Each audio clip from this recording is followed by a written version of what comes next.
Bismillahirrahmanirrahim. Assalamualaikum warahmatullahi wabarakatuh. Berjumpa lagi kita dengan channel saya masih lagi sama juga, iaitu hari Khamis 21 hari bulan Ogos 2025 Masehi. Hari ini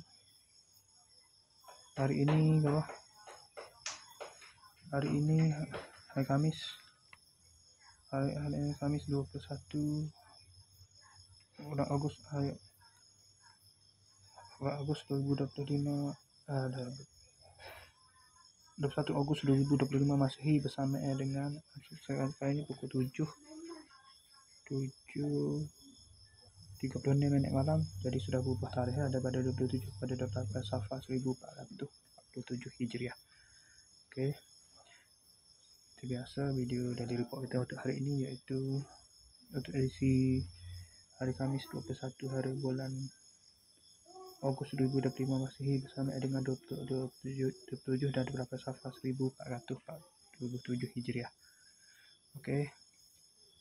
Malam tadi sempat balik daripada buat video dari itu pukul 11 lebih tak tidur. Saya tidur dari pukul 3 pagi, bangun dari pukul 50 minit pagi, bangun mandi semai subuh, pakai sarapan, kemudian pergi kerja. Daripada pagi pukul 10 tu terus pergi ke tempat kerja tu, sambung kerja kayu tu, susun kayu tu. Hari sudah awal 11 kes saya buat dah. Jadi bila 12 suku 12 14 tu saya ada. Lepas tu relax menghasing kejap. Lepas tu balik ke sini. Maya tidur sekejap. Letih rehat sekejap tidur tu. Aku buat bangun mandi pukul 3 semaya dahulu. Pukul 3 tu bangun mandi betul dahulu. Lepas tu tunggu asar, semaya asar.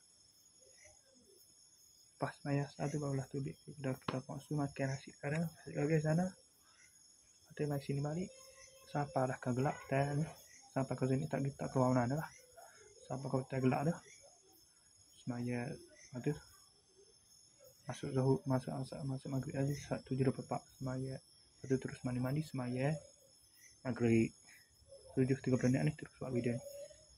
Okey, saya sekali itu saja untuk sesi video dari report kita untuk hari ini, edisi hari Khamis 21 hari bulan Ogos 2025 Masehi, bersama dengan 27 dan 28 Safar 1447 Hijriah. Okey, sekali saja. Assalamualaikum warahmatullahi wabarakatuh. Bye.